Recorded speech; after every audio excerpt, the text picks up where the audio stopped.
చీల్చబడిన బండ నుండి నా కొదువ తీర్చి నడిపించితివి.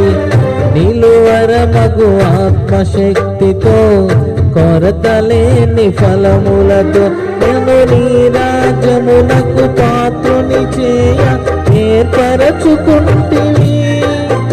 నీ స్వాస్థ్యములోనే చేరుటకై అభిషేకించినావు.